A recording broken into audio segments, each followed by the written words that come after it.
It's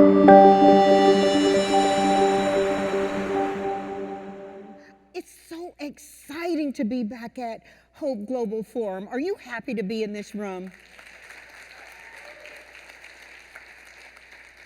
John Hope Bryant and the Hope family are incredibly supportive of all of us. We talk a lot about diversity, but you know, we've always had diversity. Inclusion is the subject at the moment. And so he's welcomed us to have a conversation today about maximizing our power, living in leadership as women of color. And I am particularly thrilled that I get, as you can see her on the monitor, Miss April Ryan and Renee Montgomery to join us for this discussion. Let me share a little bit about April, although you probably know it. April is a White House correspondent with the unique vantage point of being the only Black female reporter covering urban issues from the White House. Shout it out, okay? And April also is seen daily on CNN as a political analyst and in the Washington, D.C. bureau chief of the GRIO. Now, having been featured in Essence, Vogue, Cosmopolitan, and Elle magazines, she's one of only 3 African Americans in the prestigious White House Correspondents Association, and she served on its board also. She is an author, honorary member of the Delta Sigma Theta sorority. Got a Delta in the house. Oh, Delta's been here. Delta Airlines, Delta sorority. Okay, we're in Atlanta, right? The ATL. But you know, her award-winning book, The Presidency in Black and White, is a must-read, as is her earlier book, At Mama's Knee, Mothers and Race in Black and White. April's latest book is Under Fire, reporting from the front lines of the Trump White House. Okay, I feel you. And Renee, so please first welcome April, okay? Give her another love. Show your love, show your love. Renee Montgomery.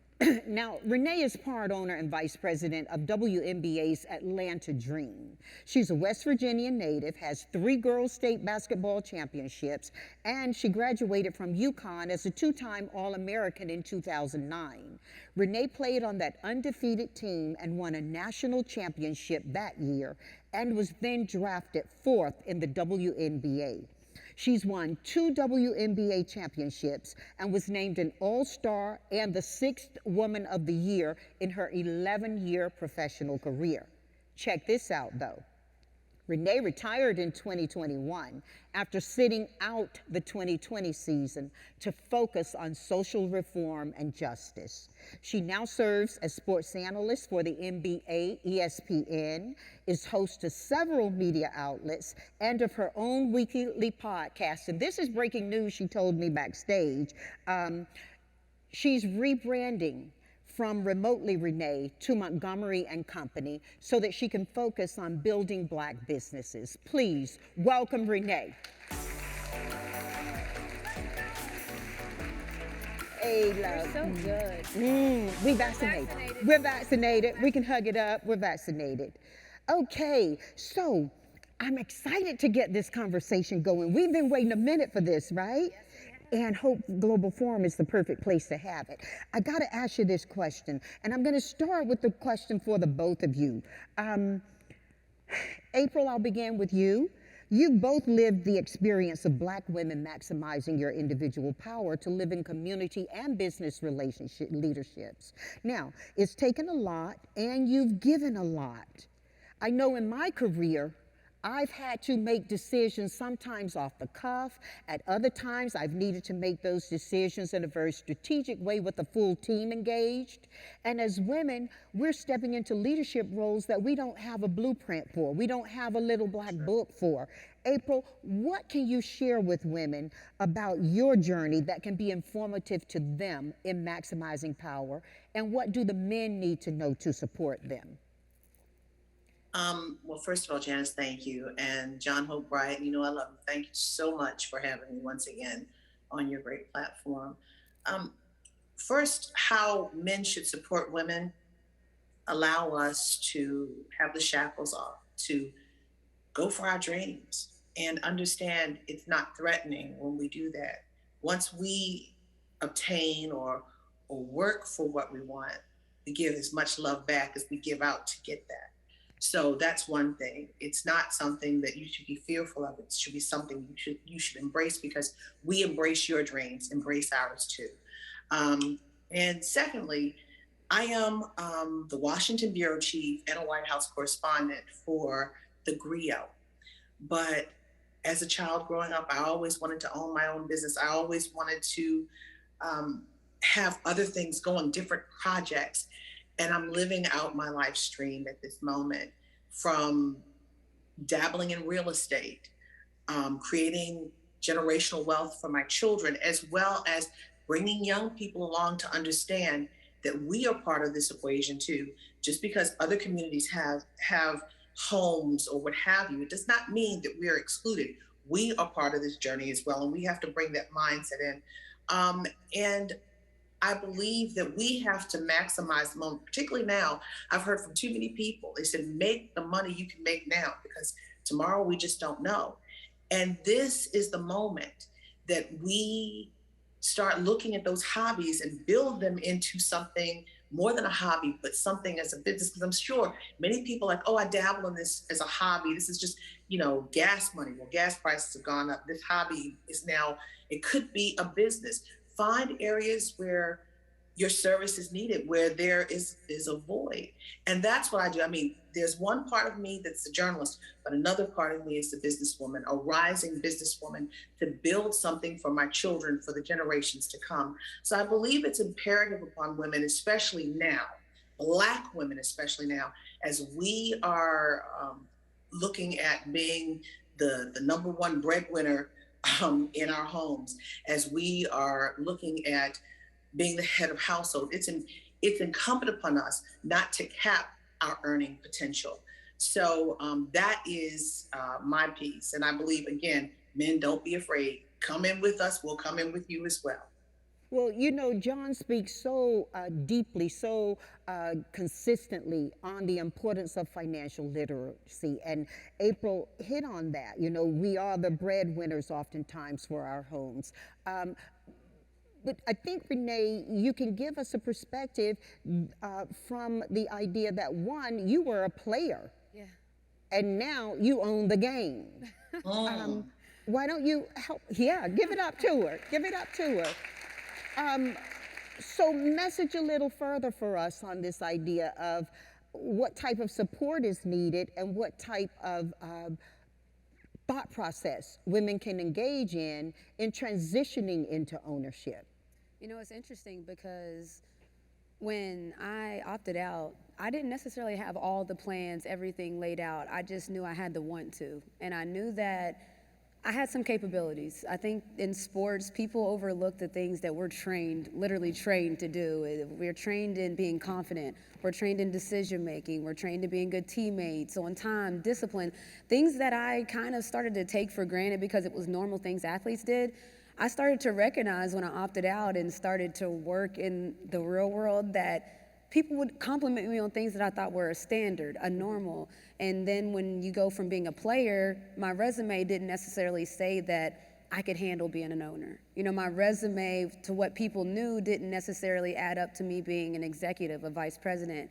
But I think it takes people seeing you or seeing the talent, because you see in different cultures where there can be a family line of people, you don't know if he would be the best president, but your son is going to be the president of your company because that's your company, and succession. That's the normal thing, right? So we don't necessarily get that grace. We don't necessarily get that, well, I think you could do it. And I think that's what happened in my case. People, shouts to Northland, Suzanne Hebert, and Larry G., they saw that I was capable. They gave me the chance to prove them right. And a lot of times we don't get that chance for people to prove people right. We have to prove and prove and prove, and then hopefully get a chance. And I think that's the step that really we could take. We have to give grace. A lot of cultures give grace.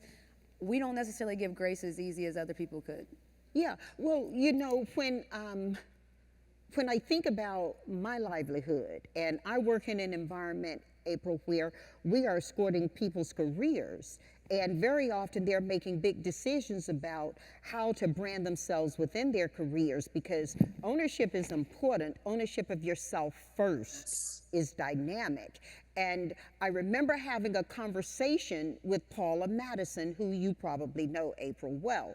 Paula grew up in the NBC family. She grew up actually in GE and then moved to NBC. And she wanted to take a role behind the camera. She did news for a while. And Paula shared that when she was asked, how can you take on this role and you've never done this before? What do you know about running TV? She said, I'm one of your biggest customers. I know what you're getting wrong.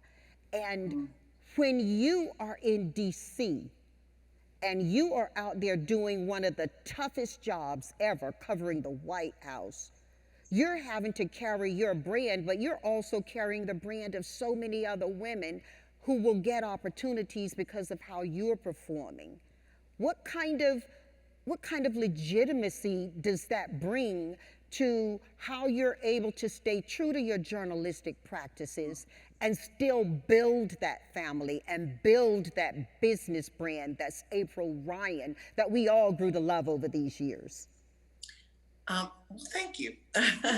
And I love you back. And I felt the love at some of the most trying times that still bring tears to my eyes. But we have to remember, we have to be true to ourselves before we are true to anything else. And when I wake up in the morning and I look in the mirror, I've got to like me.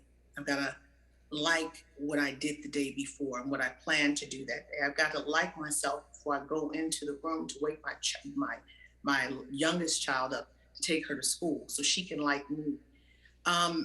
And when I go into that briefing room, I go in likingly, understanding that some of these questions are not going to be as palatable as others, but understanding as well, and for everyone who's watching, it's not about me. It is about accountability and asking questions for an underserved community that has the highest numbers of negatives in almost every category.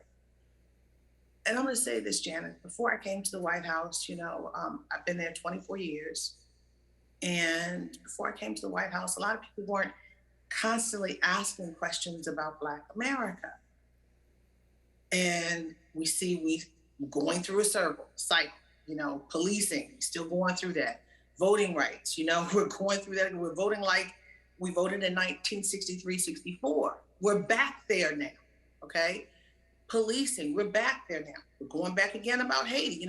We dealt with Haiti many times, many years ago with Bill Clinton, with Jean-Bertrand Aristide.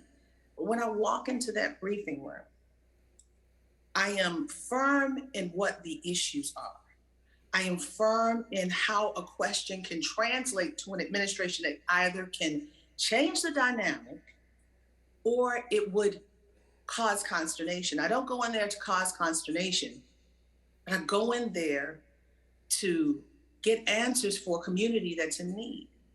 When we watched the Haitian migrants a few weeks ago, it feels like years ago now, but a few weeks ago, we were incensed by the inhumanity of people who look like us being whipped with reins. Inhumane. You go into the briefing room and you ask them, because they are supposedly the moral leaders of the world, but yet we are the same people who tell China about their inhumanity, about their treatment, who tells other communities. So we ask the questions, and when I walk in there, maybe that's the April Ryan brand, but I'm true to those questions. What do they say? I'm not new to this, I'm true to this. Okay. That is what we do. Today, voting rights. Chuck Schumer says now, because of the failure and this procedural vote, he's going after it next week. And then tomorrow, if I'm in the briefing room, or Friday, Jen, what is the president going to do? Is he going to deal with the filibuster? I am true to the issues that I focus on. I can ask all types of questions. You heard Sean Spicer go after me for asking about Russia, but he's gone, right? So anyway, but I ask questions that the American public wants. It's not about me. It's never about me. It's about people who need answers. And I, along with those who are in the briefing room, the legitimate press, we're the first line of questioning an American president. And the onus is on me to take it seriously and to ask questions that need answers from the highest office. Well, you know, that's and if one of that's the my brand, that's it. So be it. Hey, girl, that's one of the first principles I teach people in my ABCs is ask those right questions and then listen, listen, listen, Yes. so you get the right answers. Renee, you were asking questions as a player, and you had to transfer some of what you learned as a player of the game to the boardroom. How did you do that, and what are some of the best lessons you brought from the game to the boardroom? I think connecting the game to the boardroom, and what I mean by that is basketball is a business, and as athletes we say it, but we don't think about it. We think about the game we play, and we think about shooting, X's and O's, but taking that to the boardroom, what does that mean? Well, players always want the flash, you want the glitz, you want the glam. First of all, you gotta win, and players need to understand that. So I took a realistic approach in a sense of, this is what you want, this is how we both can get there. I think that there was this disconnect that players and management don't talk so much. I don't know why, but it's like there was this bar in between us. And so I think just lifting it, like now I'm a player that's an owner, so I feel you, and I'm here too now to help you and help us. And I think that that's changing everything. Players will write me and be like, hey, can we get more than one parking pass? And I'm like, that's a no-brainer. You know, like simple stuff, right? You know that environment. I know that environment, so then I start to think of things that as a player that I wish, simple things too, that if the ownership group probably knew they would have done, but they didn't know because it didn't make it there. So what I bring is the human approach in a sense. You got to be on somebody's corporate board, girl. You got to be able to help with that. Yeah, I would love to, and it's just bringing the human approach to it. I think that a lot of times everyone feels so different, but as athletes, we all want the same thing. If the more that the athletes are booming, the more our brand is booming as the Atlanta Dream, the more everything's booming. So if you have a podcast as a player, no, we don't mind you having a podcast. Build your brand. That builds our brand. And trying to get everyone to understand that if we're all have the same goal in mind, how we go about it, we can figure it out. Amen, amen. Hey, listen, ladies, I want each of you to really join the spirit of hope and leave this audience with the one message you most hope they carry from your conversation. Let's do it in 30 seconds. Let's do it. April. My hope is for the audience, and particularly women, Black women, believe in yourself. Believe.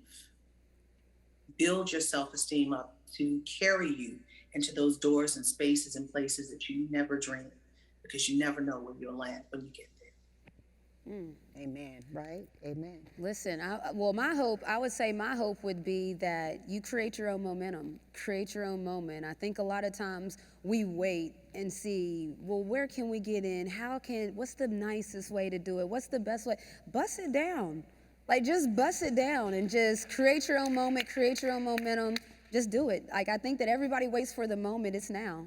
Yeah, and when we talk about this moment is now, a lot of what you're teaching is ensuring that this moment becomes a movement. We heard a lot of that conversation, right? As we were at home and in COVID, make this moment a movement. And I'm so thrilled that that's what you ladies are doing. I'm gonna share something. I love to scratch a lot. And I scratched this out when I landed in Atlanta night before last, and I want to share it. Last night when I arrived in town and hadn't yet seen a thing, I rested my luggage on the ground and my phone began to ring. I answered, and to my joy, Mama was calling me. You know what she said, stay well in God's eyes, because that's where I should always be.